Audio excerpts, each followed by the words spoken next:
Hey, all, Dr. Seymour here again. I want to talk for a moment about health tanks, and I want to give you the down low on the health tanks before you start to do the practical work. I used to wait until later to explain this to people. I'm going to go ahead and tell you my Mr. Miyagi wax on, wax off. The reason I'm having you paint the fence up and down, and the reason I'm having you wax on, wax off on the vehicles. In other words, the reason that I'm having you set long health destination goals, the reason I'm having you identify 2 things a day for every health tank to fuel up, to empower you to get and to reach your long-term health destination goals. Why am I having you do that? Other than for the obvious reason, working on what you want to work on with your health, taking action to get there. But if information in and of itself was enough, we'd all be doing it. I wouldn't have struggled. You wouldn't struggle. We wouldn't struggle with this. If information was enough, we would do it. Information, knowledge in and of itself is not enough. We can know we need to do something, but not have the motivation, the desire, the energy to do it, especially when you've been being tired for decades and you're got up and went, and you're running around on fumes. So that is one of the obvious reasons I have you start to fuel up to get to your long-term health destination goals. And I enforce or encourage, and it's part of the requirement for the optimal response initiative that you start to take action. 2 things to do a day for every health tank to fuel up to get you there. But why, other than that? Okay. As you move on in the optimal response initiative, we are working on self-awareness, communication first with self before we start to train about communicating with others. Because the degree to which we know ourselves is the degree to which we're going to be able to communicate effectively with other people or not. We also talk about boundaries and optimal response initiative, how to set boundaries, how to maintain boundaries, but boundaries in what? The ability to say no to people instead of always saying yes. So boundaries with yes and boundaries with no for others. But what about boundaries with yes and no for yourself? So when you think about your health tanks, when you are setting long-term destination goals and doing 2 things a day for every health tank, you are saying yes to yourself 12 times. Let's say we have 6 tanks. 2 things a day for 6 tanks is 12. 12 yeses to you. Sealing your mask first in all these areas of health. Fueling up is by default 12 no's to other people and other things, other activities, other uses of energy. So by setting long-term health destination goals and fueling up, you are communicating with yourself because you're figuring out, what do I want? What do I need? What does it look like? How do I get there? What things can I do to get myself there? That is a conversation with yourself. That's having meetings with yourself. So that is self-awareness, communication with self. And when you're doing that, you're saying yes to yourself 12 times, which means you're not saying yes to 12 other people or 12 other things. So it is also helping you set boundaries around time and energy and your yeses and nos.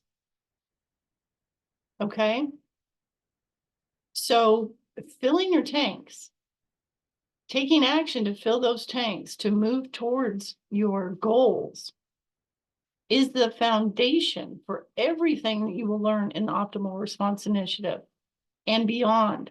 Because if we are not, and I learned this the hard way, 20 pounds in shingles and ticked off at the world. I mean, I was already in fight mode and I just stayed in fight mode. I was angry all the time. I was anxious, frustrated. That's an understatement. I was taking care of everybody else and everything else, and I was falling apart.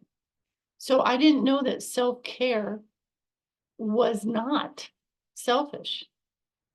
Self-care is not selfish. It is essential. And when we start to take care of ourselves, 2 things a day for every health tank, for example, and we are being intentional, proactive, we've chosen and charted out our destination for ourselves.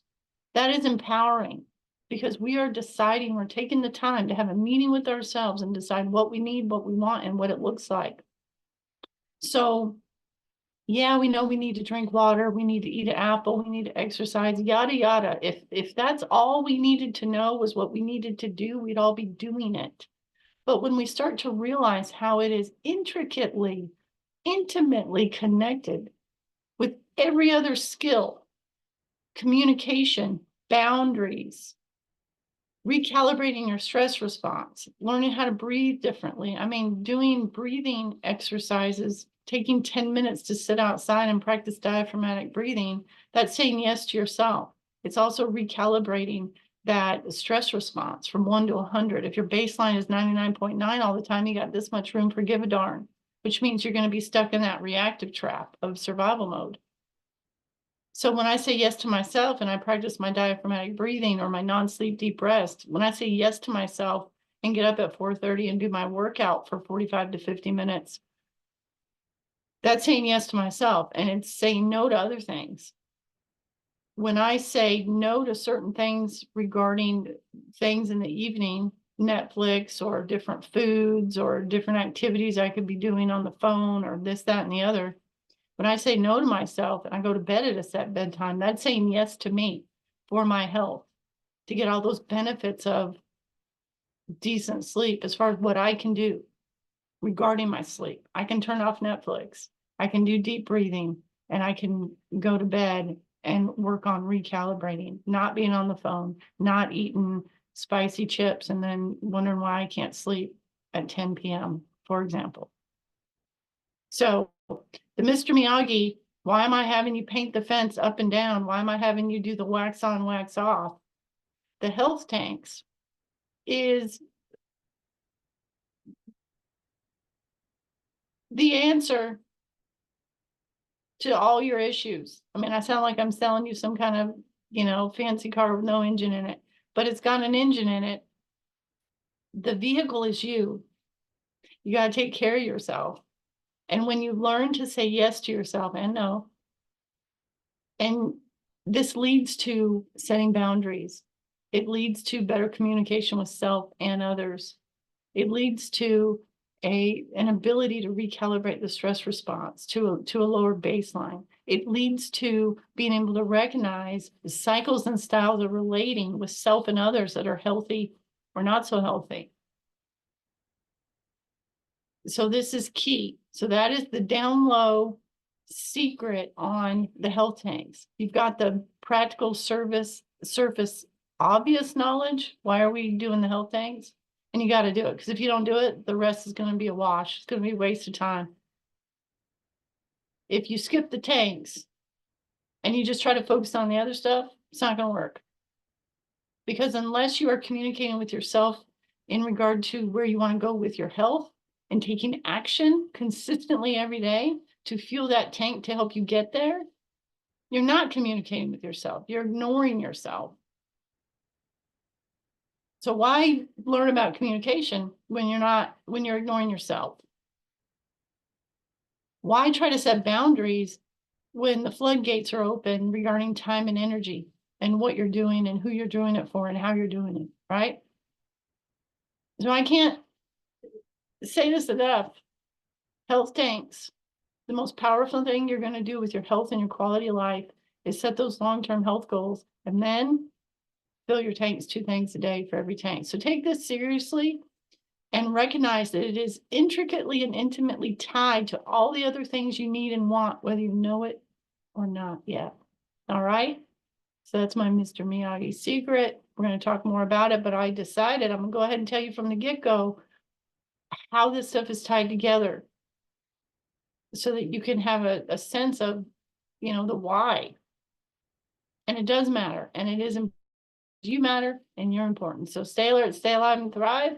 set your long-term destination goals and fill your tanks because it's the key to everything else. All right. And we'll talk again soon. All right. Bye-bye.